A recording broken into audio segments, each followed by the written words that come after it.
Yo. First of all, congratulations. How you feeling back in the win column? Yeah, really good. You'd be under pressure in your first contract and coming off a loss. Winning's a habit, but losing's also a habit. So yeah, I put pressure on myself coming into this one, and I felt I performed okay. I'll need to watch it back. I thought the split was a bit.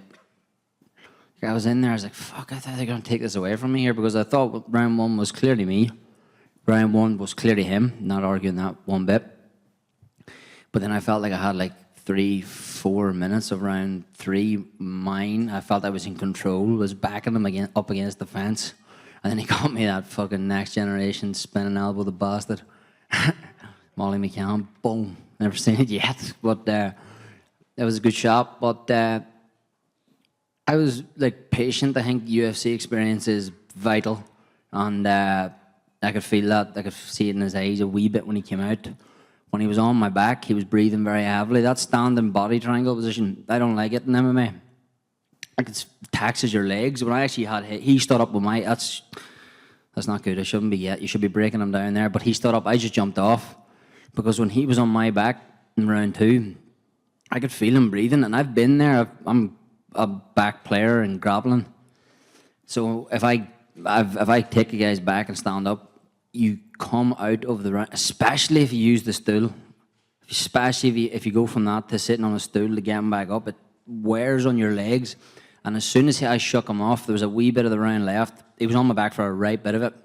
I just went like this to the crowd because I looked at him. I was like, I know now. I said, if I get out of this round, if you don't finish me, your leg's going to be heavy and I'm going to put it on you in round three. So it's good to get in the win column.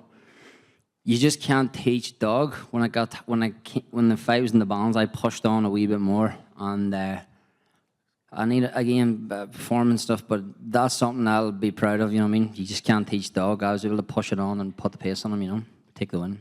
And both you and Nathan are obviously very familiar with each other from the amateur days, training in the same city. But also, I remember when you won the Cage Warriors title, there was a lot of talk of like, well, Nathan's next. And then you signed with the UFC. There was a lot of talk about this. How good does kind of getting that win over him now, finally, it's been a good few years of discourse. How good does that feel?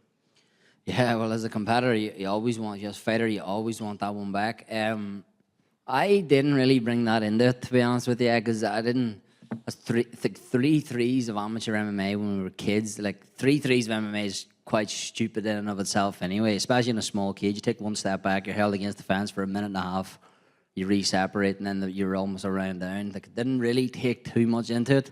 But then as I'm fucking backstage, they go, rematch from the amateur days. I'm like, fucking bastards, how do they even know that? As a competitor, I wanted it back. The pressure of it was kind of like underlining tone. Like I was respectful to them. There's a wee bit of a kick-off last night in the hotel because one of the boys came up to me. I was like, "Don't look. I've been respectful to you all week. Don't come here as if you're going to do." So I was like a kid from like a wee regional show, kid in his third. I was like, "Don't you talk to me as if you're going to do something. You're not going to do anything." But I was respectful. But there was definitely an underlining tone of us against them because Liverpool's a very small. I'm an Irishman, of course, but my team's 4 corners. And that was definitely there. So it was a big win for us, big win for the gym that way, like. And but I didn't. I tried to like. What's the advantage of bringing that in? That it's me against him. You know what I mean? And you and your brother, you flew out to the States and trained in Extreme Couture. You trained at 4 corners. How special is it to share this MMA journey with your brother? Unbelievable. That's the first time he's done the corner now. He's a dopey bastard, but he lightens the mood all fight week. So he does. It was good to have him in the corner, like, I changed my walkout and stuff tonight, and I turned around and put the arm up before the lonesome boatman dropped, and he just goes, "Let's fucking go." He goes, "Let's go." So now it's definitely. So he's a dopey bastard, but he's good to have around. Congratulations. Thank you very much, lad. Caolan over here. Yes, lad. First of all, it looked like you have some injuries. How are you doing? I feel sore. I feel fucked. I'm not gonna lie to you, but that's good. It's good pain. If I was sitting here in a loss, it would be bad. But it's not on a pint of stout won't fix tonight and tomorrow, you know. And at the end of the fight, it looked like you got emotional. I did. Had it all to do with the fact that you felt the pressure of winning, or? Of course. Okay. Absolutely. I couldn't go. I was 1-2 coming in here. Like, everything's on the line. You know what I mean? I have to win. I know that. I said that going in. I have to fucking win. And then there was my fights are deadly. Like, there's always an atmosphere. Like, I know he's Padley's boy, but like for a second fight in the prelim there, he obviously had a lot more. I was the away corner, but like the atmospheres are always deadly. Even from like way back, it's always a good atmosphere. But there was pressure coming in, and I got the win. And I say it was a real full circle moment being here, because one time ever I was in the UFC as a fan. It was 2022. It was me and him again were in the O2 up in the nosebleeds, and like that was that night that Topuria knocked out thing, and Tom fought, and Arnold Allen, Dan Hooker. It was an unbelievable card, and that like really lit a fire under me. That was before I was signed with Cage Warriors when all won their title. Now I'm here in the cage, so it was literally a full circle moment, and it's an emotional game, and I was just happy to get the win, you know. And speaking of pressure, you changed your behavior during fight week compared to your fight in Paris. What made the difference? Just a case of say less, do more, isn't it? Get the fucking W and get out of here. That was kind of what I was thinking. Paris, yeah, I actually get good support now on from it. Like, they give me good messages and stuff like that there. It was all like half banter. I love the fight there again sometime, to be honest. But it was just a case of say less, do more. Focus, get the fucking win, innit? Thank you, brother. Just one for me. At the end, you speak about chasing the dreams to people. Can you develop a little bit the message behind that and what you want to tell to people with that at the end? Oh, lad, I'm no fucking motivational speaker or anything. I was in the cage and I looked up, and that's where me and him were standing fucking, what is that, 3 years ago or something? It was actually 3 years ago this week, because I was getting Snapchat memories. I'm like, fuck, that's deadly. It just hit me as like, if there is any kid up here, it's a hard game. It's hard to do. It's not easy.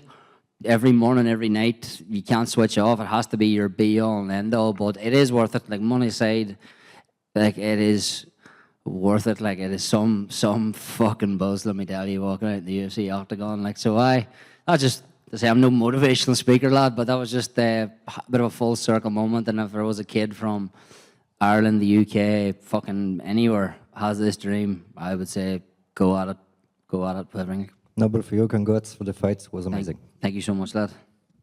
Caolan, just over here. Yes, lad. You mentioned how this was kind of make or break for you. What's that like as a fighter, to feel like your career's on the line going into a fight? Was there any added pressure going into this one? Yeah, but I wanted pressure, because I don't know if it was the time change in Manchester or what it was, but I was just like flat. Like, I don't know. I wanted pressure. I couldn't make myself nervous, and I need that. I need a fucking big moment. I need people doubting me. I need people talk shit to me. Maybe that's, I don't know if that's a good thing or a bad thing, but I want that pressure. I want to be nervous backstage. I said the whole time I want to be nervous, and by fuck did I get it today. I don't know if my team was on it or not, but I was nervous today. Like, I was really nervous, like, get my hands wrapped in that, but pressure creates diamonds, as they say, and that I think I handled it quite well, and I like honed that pressure. Do you know what I mean? But I did feel it, and I was nervous today. I'm not gonna lie, I was like. And so you two are 1-1 now. Do you think there's any chance in the future we see the trilogy? I don't know. I said to him in the cage, 1-1. You've asked. I said 1-1, but I don't know. I have no problem with Nathan. It was when I ride with Paddy. I have kids in his gym I don't like, but I actually think he's quite a nice guy. He's around some dickheads. But if he can get wins, absolutely no problem. We're 1-1. I obviously back myself now to take it again, like, but not something I'm looking forward, lad. But if he gets a few wins, you never know. Is there anyone that you want to call it next? Do you know what? I just want to fight in Abu Dhabi. That's what they put me. They announced that this week, didn't they? Just time-wise, it just works well. It's kind of a hub for MMA. I'd love to fight Rosas. I've always said I just want to fight. I was in Vegas. We were on the mat together, but we didn't spar. He sparred with his team. I'm obviously four corners, but me and my coach Mike and John went out to extreme, but he stayed with his group. I'd like to fight him. I'd like to fight Cameron Simon if he can get a win. The same guys have been calling out, but I don't know if he will be about if he doesn't win.